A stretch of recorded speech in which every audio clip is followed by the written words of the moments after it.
안녕하세요. BMPK 정재호 전무입니다. 이번 시간에는 여러분과 인체세포 등 관리업에 관해서 내용을 규정에 따라서 여러분과 같이 한번 나누고자 합니다. 인체세포 관리업이라고 하면 기존에 그 재생 의료하고는 좀 차원이 다르고요. 그러니까 바이오 의약품 중에 첨단 바이오 의약품 이런 것들에 있어서 첨단 바이오 의약품의 어떤 원료로서 제공하는 그런 내용들을 인체세포 등이라고 하는데, 법 2호에 보면 이렇게 정의하고 있어요. 인체세포 등이라고 하면 인체에서 유래한 줄기세포, 저혈모세포, 체세포, 면역세포, 또 이종세포 등 대통령령으로 정하는 세포나 조직과 장기, 이런 것들을 지금 그 인체세포 등이라는 용어로 정의를 하고 있습니다. 세포들 중에서도 줄기세포, 저혈모세포, 체세포. 일반적으로 줄기세포와 세포 치료에 쓰는 체세포 이런 것들을 많이 들어보셨을 텐데요. 이런 세포나 조직 또 장기 이런 것들을 인체세포 등이라고 정의를 하고 있습니다. 특히 이런 것들은 주로 사람이나 동물로부터 유래한, 그러니까 인체세포 등이라는 게 꼭 인체뿐 아니라 동물 유래도 포함을 규정에서는 하고 있거든요. 그래서 사람이나 동물로부터 유래한 세포 조직 또는 이를 조작이나 가공, 제작 등을 통해서 또 물리적, 화학적, 생물학적 방법으로 처리한 것, 이것을 말하고요. 그다음에 동물의 장기 또는 이를 조작하거나 가공 및 제작 등 물리적, 화학적, 생물학적 방법으로 처리한 것, 이런 것들을 인체세포 등이라고 이야기를 하고 있습니다. 그래서 인체세포 등은 크게 보면 세포 조직, 뭐 장기도 물론 있을 수 있는데 대개 보면 세포 조직을 말한다, 이렇게 보면 틀리지 않을 것 같습니다. 인체세포 등 관리업을 법에서 허가를 받도록 하고 있습니다. 이게 저 2019년도 8월 달에 법이 생기면서 이런 업이 새로운 업이 만들어진 겁니다. 그래서 기존에는 인체세포 등 관리업이라는 업이 없었는데 지금 이 법이 신설되면서, 법이 그 제정되면서 생기게 된 업태 중에 하나가 지금 된 거고요. 법 28조 제1항에 보면 인체세포 등을 채취, 수입하거나 검사 처리해서 첨단 바이오 의약품의 원료로 공급하는 업무를 업으로 하려면 식약처장 허가를 받아야 한다. 그러니까 인체세포 등 관리업의 대상은 첨단 바이오 의약품 제조용 원료를 공급하는, 그것이 인체세포 등 관리업의 일종의 그 설립 목적인 거죠. 그래서 반드시 인체세포 등을 첨단 바이오 의약품의 원료로 공급하려고 하면 이런 인체세포 등 관리업 허가를 받아야 된다. 다만 첨단 바이오 의약품 제조업자가 자사 의약품을 제조할 목적으로 하는 경우, 또는 제대열 은행 등이 만약에 그 혈액을 공급하는 경우는 이 관리업을 별도로 안 받아도 된다. 그렇죠? 첨단 바이오 의약품 제조업자가 이런 인체세포 등 관리업의 업무를 하게 되면 별도 허가 필요 없다. 제대열 은행이 제대혈을 내가 첨단 바이오 의약품 원료로 공급할 때는 별도로 허가 필요 없다. 이렇게 이해하면 되겠습니다. 자, 인체세포 등 관리 업무가 어떻게 되냐. 그래서 인체세포 등이라고 하면 아까 말씀드린 바와 같이 사람이나 동물의 세포 조직 장기 이런 것들을 물리화학적 또는 생물학적 처리 방법으로 만들어진 그런 것들을 인체세포 등이라고 하는데, 이런 것들을 채취하고 또는 수입하고 이거를 검사하거나 또 적정하게 처리해서 첨단 바이오 의약품의 원료로 공급하는 것. 반드시 인체세포 등 관리 업무에 관해서 궁극적인 목적은 첨단 바이오 의약품의 원료로서 공급하는 것이다. 이렇게 이해하면 되겠습니다. 자, 허가 기준은 법 28조 제1항에서 정하고 있고요.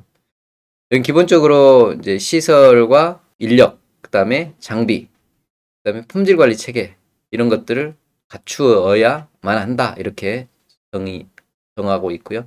그래서 시설, 장비, 인력, 품질 관리 체계, 이렇게 인체세포 등 관리업 허가 요건이 있다.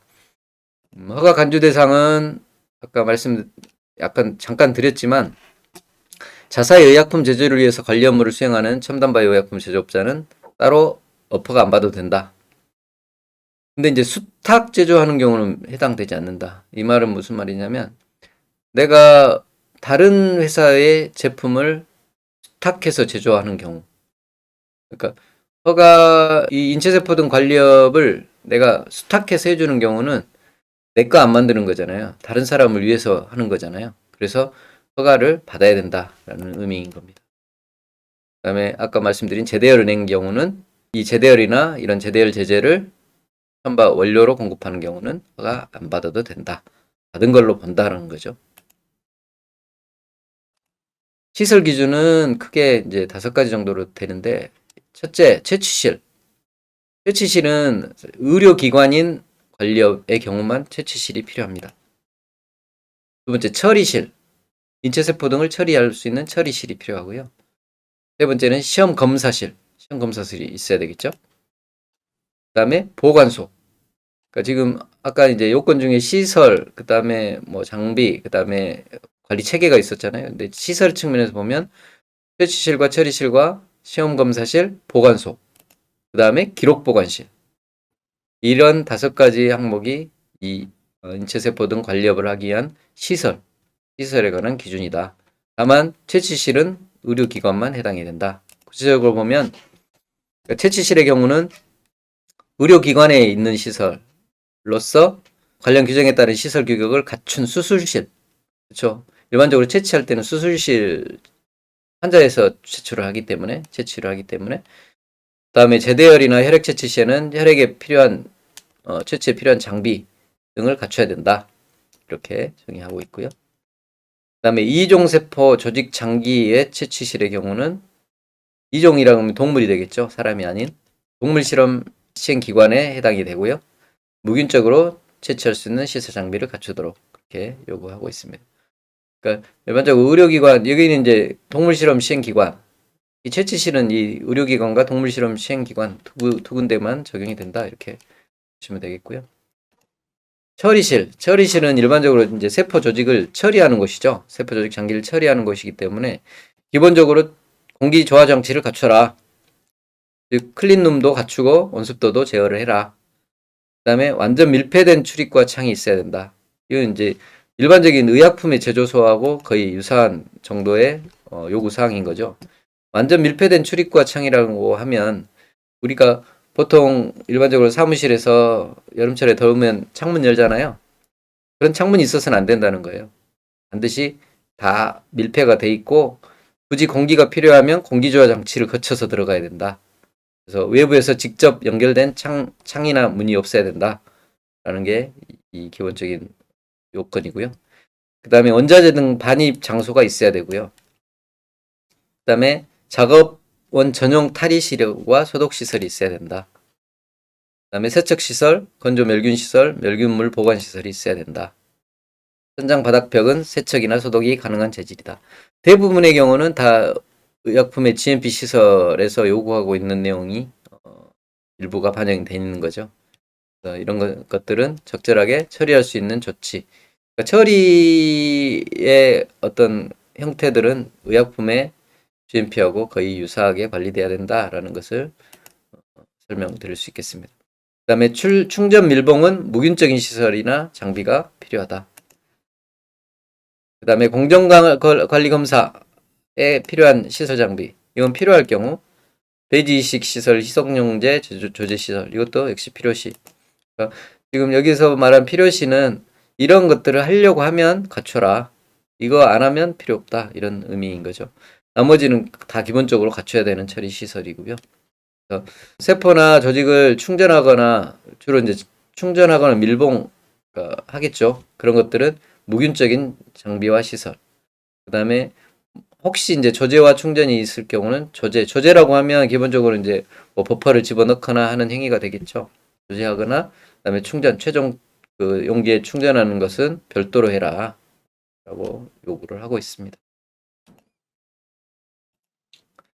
두 번째 실험실입니다. 시험실은 세 번째죠. 시험실은 혈액 검사, 미생물학적 검사, 또 그 밖에 검사에 필요한 장비를 갖춰라. 그다음에 검체 보관용 냉동 장비가 있어야 되고 자동 온도 기록계가 있어야 된다. 그다음에 일반 시험실과 구획된 바이러스 및 미생물 실험실이 있어야 된다. 해당 시에. 무균 시험들도 해당 시에 있어야 되고 동물 실험실도 해당 시에 있어야 된다. 그러니까 기본적으로 이제 시험 검사가 혈액 검사, 미생물학적 검사 이런 검사에 필요한 장비가 갖추어진 실험실이 있어야 되고, 그다음에 냉장, 냉동 이거는 다 있어야 되겠죠. 그다음에 자동 온도 기록계, 자동 온도 기록이 돼야 되겠죠. 기록 장치가 있어야 되겠죠. 그런 것을 요구하고 있습니다. 그다음에 보관소의 측면에서는 뭐 당연히 섞이지 않도록 별도로 구획해서 보관할 수 있도록 해야 되고요. 그다음에 냉장, 냉동 대부분의 세포나 조직 같은 경우는 냉장, 냉동이 필요하기 때문에 이런 장비와 자동으로 온도를 기록할 수 있는 장치가 있어야 된다. 그다음에 이동 시간을 고려해서 보관 조건을 유지할 수 있는 운반 용기를 갖춰야 된다. 왜냐면 이거는 이제 저쪽 그 첨단 바이오 의약품의 제조업체에다가 보내줘야 되잖아요. 그럼 보내는 과정에서 내가 냉장이면 냉장을 유지하면서 보낼 수 있는 것. 그다음에 장비도 그렇고 이동 수단도 그렇고. 그래서 이런 것들을 갖추도록 요구를 하고 있습니다. 그다음에 이제 기록 보관실. 기록 보관실 역시 이제 이거는 이제 우리가 인체 세포 등에 대해서 출발부터 완제품까지 쭉 추적성을 보존하기 위해서 첨단 바이오 의약품 제조업체에서는 이제 원료소부터 완제품까지 역으로 또는 그 거꾸로 또는 정상적으로 추적성을 확보하라고 했는데, 여기에는 인체 세포 등까지 포함이 되는 거죠. 그래서 그런 기록물이 분실이나 소실되지 않도록 적절한 시설과 장비를 갖춰라. 그다음에 보안을 반드시 유지할 수 있도록 출입을 제한할 수 있는 시설 및 장비를 갖춰라. 이렇게 하고 있습니다. 그래서 이런 이제 기록 보관실을 어떻게 꾸미느냐에 따라서 기록물이 적절하게 보관되냐 안 되냐가 중요하겠죠. 이거는 뭐 길게는 30년 동안 해야 되기 때문에 이런 기록 보관실이 잘 갖춰져야 된다라고 생각이 됩니다. 일반적으로 이제 기준을 좀 더 구체적으로 설명드리면, 채취실이나 처리실, 시험실, 보관소, 기록실은 각각 분리 또는 구획이 원칙이다. 분리하고 구획은 굉장히 다른 이야기인데, 어쨌든 이제 최소한 구획 정도는 해라라는 의미입니다. 분리는 이제 건물을 따로 하라는 의미이기 때문에 좀 다른 이야기고요. 그다음에 사람과 동물 세포를 함께 취급하는 경우에는 각각 분리 또는 구획해라. 이것도 역시 이제 최소한 구획을 하라고 하고 있는데, 저는 이제 분리하는 게 더 바람직하다라고 보여지긴 한데, 어쨌든 구획 정도까지는 최소한 해야 된다. 그 다음에 직접 접촉하는 장비. 직접 접촉하는 장비는 물에 잘 견디는 재질 또는 세척이 잘 되고 소독 살균이 가능한. 그래서 직접 접촉 장비, 이렇게 된 재질은 뭘까요? 스테인레스 스틸이겠죠. 스테인레스 스틸 중에 이제 녹이 잘 안 쓸 수 있는 뭐 316L이나 대개는 이제 스테인레스 스틸 316L을 쓸 거예요.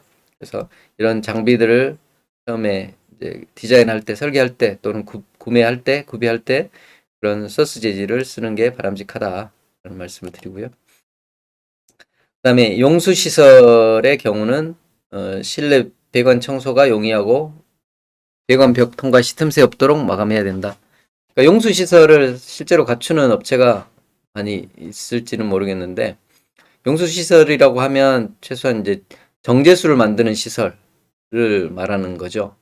그래서 일반적으로 이제 뭐 상수를 직접 제품에 쓰지는 않을 것이고, 그다음에 최소한 세척수 같은 경우는 정제수를 쓰는 경우가 있고, 그다음에 아까 이제 무균적인 조작을 하면서 무균적인 공정을 진행할 때는 주사용수를 쓰는 게 원칙이죠, 사실. 그래서 정제수 시설이나 주사용수 시설 이런 게 있다고 하면 이렇게 배관이라든가 이런 것들을 잘 갖추도록 하고 있고요.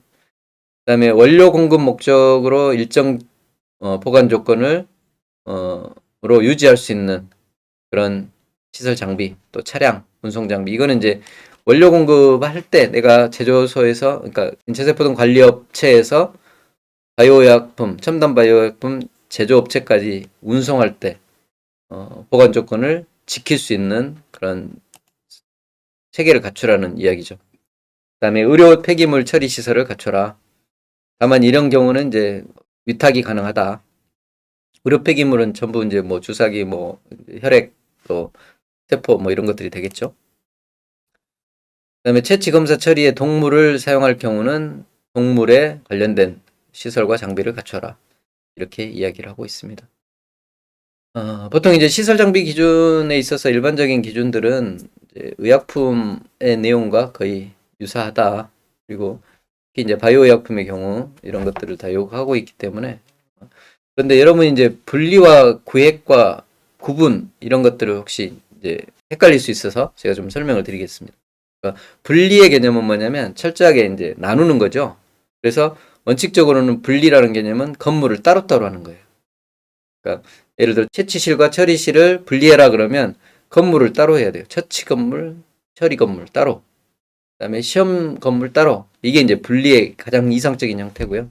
건물을 따로 할 수 없을 경우 분리는 출입구를 따로 두고, 그죠? 작업조의 출입구를 따로 두고, 그다음에 공조 시설도 따로 해야 됩니다. 공기 공급하는 시설도. 그걸 이제 보통 분리라고 합니다. 분리는 굉장히 엄격하게 나누는 거죠.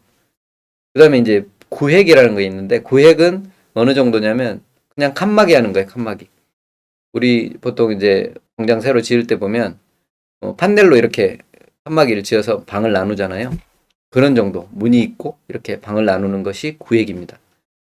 구획은 칸막이 하는 정도가 구획이다. 다만 구획은 이제 공조는 서로 나눌 필요 없어요. 그냥 출입구도 같이 쓸 수 있고.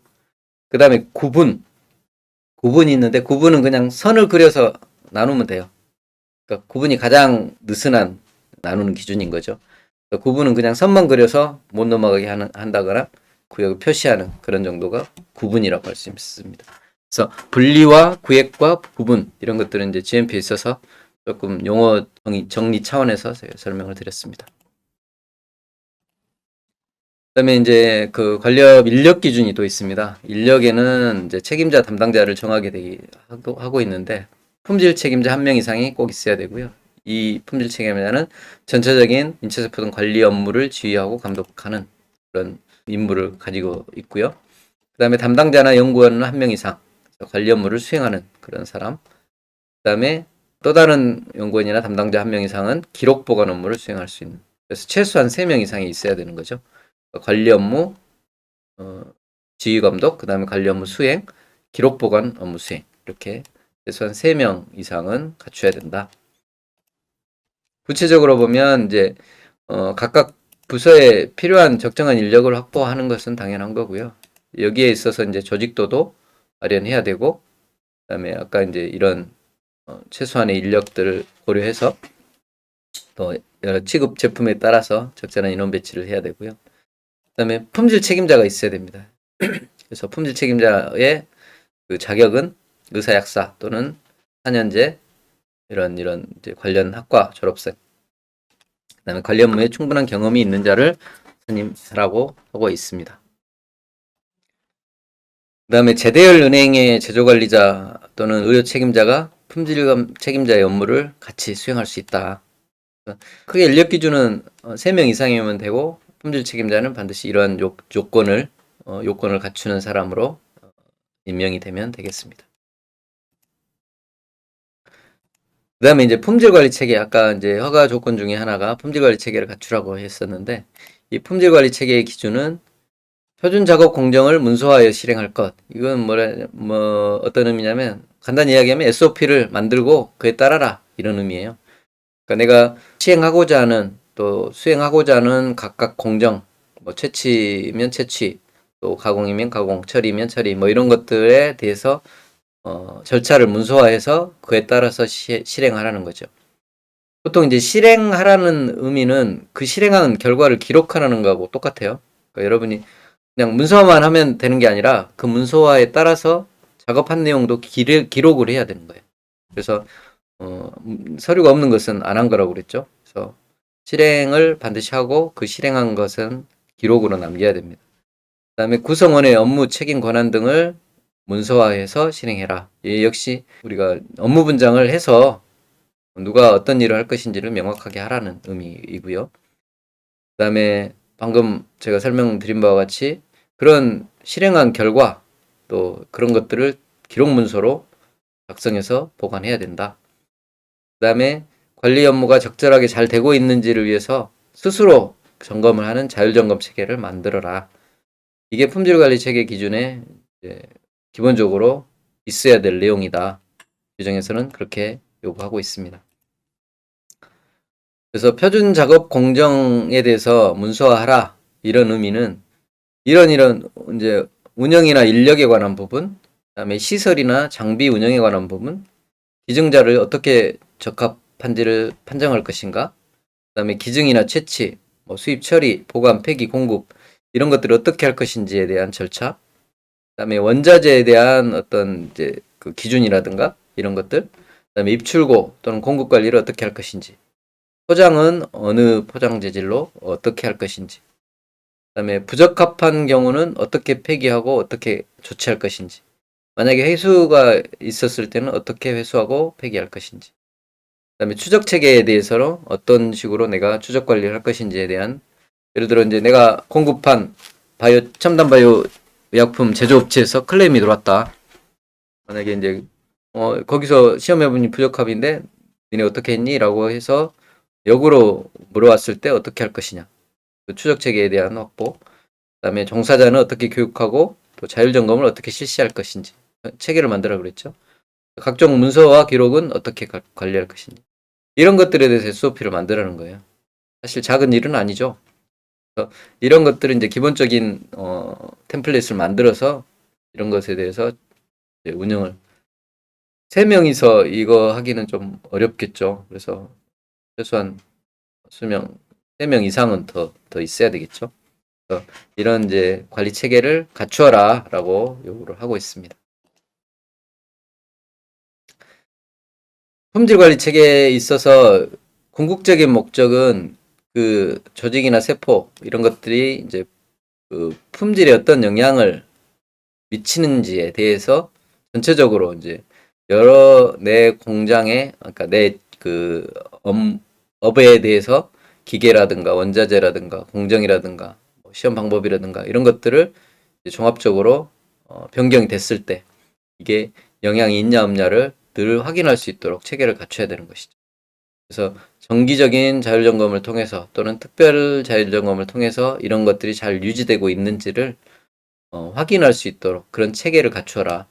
그러니까 SOP에 이런 내용들이 이제 사실 다 녹아 들어가 있어야 되겠죠. 그래서 궁극적으로 인체세포 등 관리업에 있어서 내가 제공하고자 하는 인체세포 등이 이제 궁극적으로는 첨단바이오 의약품의 원료로 사용될 건데 그 원료가 적정한 품질을 유지하면서 내가 공급한다는 것을 늘 확인하고 관리해줘야 된다라는 말씀을 드립니다. 준수사항을 규정해서 정하고 있는데요. 품질 및 안전성 기준, 품질 기준과 안전성 기준을 설정해서 관리해라. 당연한 이야기죠. 그러니까 시설이나 장비에 대해서 정기적으로 점검하고 검사를 하고 인력에 대해서 정기적인 교육 훈련. 아까 이제 인력이 미니멈 3명이라고 했는데 누가 교육시켜요? 라고 물어보면 어떻게 해야 되죠? 그죠?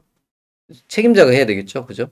법적으로 책임을 가진 책임자가 나머지 2명이 돼서 스스로도 교육을 훈련을 받고 또 책임 그 업무 담당자들을 교육시켜야 되겠죠. 그다음에 손상이나 오염 방지, 품질 검사를 해야 되고요. 수입하는 경우에도 품질이나 안전을 확보해야 된다. 관리업자 준수사항이 이렇게 돼 있는 거죠. 그러니까 관리업자라고 하면 관리업의 대표자가 되겠죠. 이런 것들을 안 하게 되면 대표자가 책임을 해태하는 상황이 생긴다라는 내용이고요. 그다음에 원료의 적합성 평가라는 섹션을 별도로 두고 있는데 여기는 이제 첨단바이오 의약품 원료이기 때문에 이 인체세포 등이 결국은 이 원료인 거죠. 이 인체세포 등 관리업의 최종적인 산물이. 그래서 채취하는 기증자의 병력 조사를 반드시 해야 되고요. 그다음에 기증자의 혈액을 가지고 검사를 해서 이러한 질환 병원성 인자가 있는지 없는지를 확인해야 되고, 그러니까 감염성 질환이나 CJD 또 VCJD, 약물 투여, 시술 이런 병력 조사는 사실 관리업자가 사실 하기가 쉽지는 않겠죠. 인체 조직의 경우는 보험심사 평가원을 통해서 이런 병력 조사를 할 수 있게끔 법으로 조성되어 있는데 이 부분도 앞으로는 좀 보완이 돼야 될 사항 같긴 합니다. 그런데 어쨌든 이제 의료기관에서 되게 채취를 하기 때문에 그 환자에 대한 병력이라든가 이거는 의료기관 내에서 어떤 자료를 통해서 확인이 될 수는 있을 것으로 보여집니다. 그다음에 혈압 검사 역시 이거는 검사 결과로서 나오는 것이기 때문에 검사를 하고, 미생물학적 검사 역시 무균 시험을 포함해서 미생물학적 검사가 필요한 거고요. 그다음에 인체세포 등 공급 시 위험평가 또는 기정자 추적 정보를 제공해야 된다. 그러니까 이거는 이제 첨단 바이오 의약품 제조업자한테 제공을 해야 되는 것이죠. 만약에 내가 다루는 인체세포 등의 어떤 위해하는 사항이 생겼을 때는 지방청장에게 보고하는 체계를 갖춰야 된다. 이런 게 이제 준수사항의 원료 적합성 평가 부분에 들어있는 내용입니다. 그다음에 관리 업무에 대한 기록에 관한 부분을 보면 종류나 또는 뭐 대상자별로 기록을 작성해야 되는 것이죠. 그러니까 개인별 이렇게 기록물을 작성을 해야 되는 것이고요. 이 기록들은 공급한 날로부터 10년간 보존하라고 되어 있습니다. 인체세포이기 때문에, 그죠? 그다음에 관리 업무에 대한 기록의 접근 제한을 실시해라. 기록 자체, 그래서 기록 보관실이 별도로 있는 것들이 다 그런 내용입니다. 그다음에 기증자 건강정보 등 개인 그 비밀에 관한 부분이죠. 이런 것들은 철저하게 개인정보는 다른 사람에게 제공하면 안 된다. 다만 이런 경우는 제공할 수 있다. 어떤 경우냐면 품목 허가자가 자사의 첨단 바이오薬품을 제조하는 데 필요한 경우. 이건 좀 브로드하게 나와 있죠. 이것도 이제 구체적인 가이드가 좀 필요할 것 같고요. 의사나 치과 의사 또는 약사가 첨단 바이오薬품을 투여하는 데 필요한 경우. 그러니까 의사, 치과 의사, 약사가 투여할 때 이 환자의 기본적인 베이직 정보를 알아야, 그러니까 그 투여하는 환자에 대해서 내가 이 기증자가 어떤 사람이냐, 어떤 건강한 사람이냐 여부를 이제 확인할 때 이런 게 필요하겠죠. 그다음에 이런 이제 임상시험이라든가 품목허가 당시에 이상사례 조사 분석을 하는데 필요하다. 그럴 경우 기증자 건강정보를 제공할 수 있다. 근데 이런 경우도 단순하게 제공할 수는 없을 거예요. 아마 이런 내용들을 구체화 시켜주고, 그다음에 필요한 경우 뭐 서류로 또 문서로 요청하거나 이런 절차들이 있어야 되겠죠. 왜냐하면 이거는 개인의 건강 정보이기 때문에 이것은 미리 이제 동의를 받거나 이런 절차가 있어야 될 것 같습니다.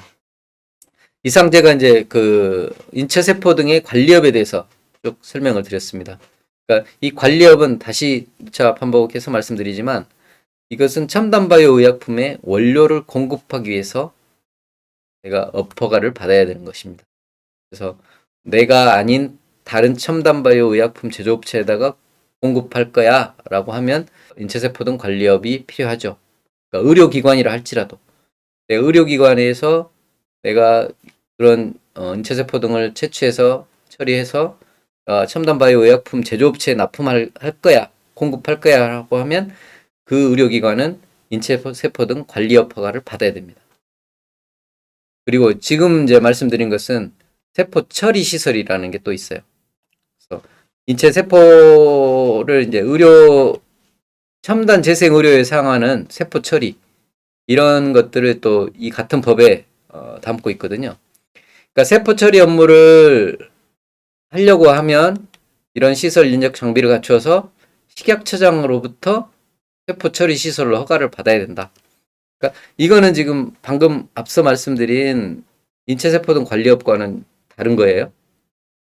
그러니까 세포 처리 업무가 이제 여기에 나오는데, 세포 처리 업무라는 것은 인체세포 등을 채취하고 검사 처리하여 재생의료기관에 공급하는 업무예요. 크게 구별하면 인체세포 등 관리업은 첨단 바이오 의약품 제조업의 업체에다가 원료로 공급하는 거고요. 세포 처리 시설의 세포 처리 업무는 재생의료기관에 공급하는 업무예요. 아셨죠? 그러니까 재생의료기관에 내가 세포 등을 공급할 때는 세포 처리 시설 허가를 받아야 됩니다. 이거는 이제 허가는 식약처장한테 받도록 그렇게 하고 있죠. 그래서 세포 처리 시설로 허가를 받을 수 있는 사람은 이렇게 규정해서 정하고 있어요. 뭐 국가 또는 지방자치단체 의료기관 개설자가 있죠. 의료기관 개설자도 세포 처리 시설로 허가를 받을 수 있고요. 의약품 제조업자, 의료기기 제조업자, 제대어은행, 그 다음에 법인, 또 관련 연구기관 이렇게 다 허용 범위가 좀 넓죠. 그래서 이런 기관들에서 세포를 처리해 가지고 재생의료기관, 지금 첨단 재생의료에 사용되는 재생의료기관에, 그러니까 그 의료기관에 공급하는 거예요. 제조업체가 아니에요. 그러니까 의료기관에 공급하는 업무를 할 때는 세포 처리 시설 허가를 받아야 된다. 이렇게 이해하면 되겠습니다. 그다음에 이제 세포 처리 시설 허가를 위해서도 이런 시설들이 필요합니다. 아까 세포 그 관리업하고 유사하죠? 채취실. 여기는 채취실이 당연히 있어야 됩니다. 그죠? 그다음에 시험검사실, 처리실, 보관소 보관시설, 기록보관실. 그다음에 이 밀봉검사나 시설 장비, 용수시설. 이거는 용수시설 필요시. 밀봉검사 시설 장비를 별도로 지금 시설로 적시를 하고 있다는 게 좀 특이합니다.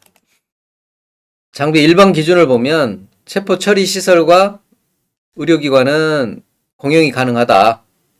그죠? 그러니까 의료기관이 내가 어떤 세포 의료의 목적으로 쓰는 것들은 세포 처리 시설의 시설로도 쓸 수 있다. 제대은행도 마찬가지고요. 그 다음에 시설은 각각 분리 또는 구획. 그죠? 아까 구획 분리 이야기를 드렸죠? 채취실과 처리실은 교차 오염이 없을 경우는 분리하지 않을 수 있다. 구획하지 않을 수 있다. 채취실, 처리실이 같이 사용될 수 있다. 이게 좀 특이적인 거죠. 세포 처리 시설의 경우는. 나머지는 거의 똑같습니다. 여기까지 제가 설명을 대충 드렸고요. 그러니까 제가 지금 설명드린 것은 이제 나중에 참고로 세포 처리 시설이라는 부분을 좀 설명을 드렸는데 여러분이 이제 헷갈리지 않으셨으면 좋겠어요. 일단 세포 처리 시설과 그다음에 인체 세포 등 관리업 이 두 가지 업태는 별도인 거고요. 세포 처리 시설의 목적은 의료기관에 세포나 조직 등을 공급하는 업무가 있는 거고, 그 다음에 인체 세포 등 관리업은 첨단 바이오 의약품 제조업체에다가 공급하는, 원료로 조직이나 세포를 공급하는, 이런 크게 두 가지 틀이 다르다. 그래서 둘 다 식약처장 허가를 받는 건 똑같은데 이렇게 좀 다르다라는 말씀을 드리고, 그다음에 재생의료에 관련된 것은 되게 보건복지부에서 관장하는 업무이기 때문에 보건복지부에서 여러 가지 절차라든가 또 가이드라인이라든가 규정들을 계속 아마 개발하고 만드실 거라고 생각이 되고요. 네, 허가권을 왜 식약처에 줬는지는 좀 의아하기도 합니다. 개인적으로 보면 바이오 의약품에 쓰는 물건이 아닌데, 첨단 바이오 의약품에 쓰는 물건이 아닌데, 물질이 아닌데 식약처장이 허가를 받도록 하고 있어서 재정상 어떤 이유가 있겠죠. 어쨌든 이번 시간에 제가 이제 쭉 그 첨단 바이오 약품의 원료로 사용되는 그런 첨단 바이오 약품의 이제 그 세포 또는 조직 이런 것들에 대한 관리, 그다음에 전체적으로 첨단 바이오 약품 제조업이 어떤 식으로 운영이 되고 또 요건이 되는지에 대해서 설명을 드렸습니다. 그래서 일반적으로 이제 제가 쭉 이제 그 연결해서 강의해 드린 것을 쭉 보시면 우리나라에서는 지금 첨단 바이오 의약품이라고 별도로 구분해서 관리하고 있는 의약품의 아주 특정한 그 분야죠. 분야에 대해서 여러분의 이해가 좀 더 잘 되고 여러분이 업무를 실제로 개발 업무를 하거나 아니면 실제로 이제 연구 업무를 할 때 도움이 됐으면 하는 바람으로 강의를 진행했습니다. 혹시 추가적인 관련된 분야에 대해서 질문사항 있으면 지금 적시된 그런 이메일로 문의해 주시면 제가 성의껏 답변을 드리도록 하겠습니다. 경청해 주셔서 감사합니다.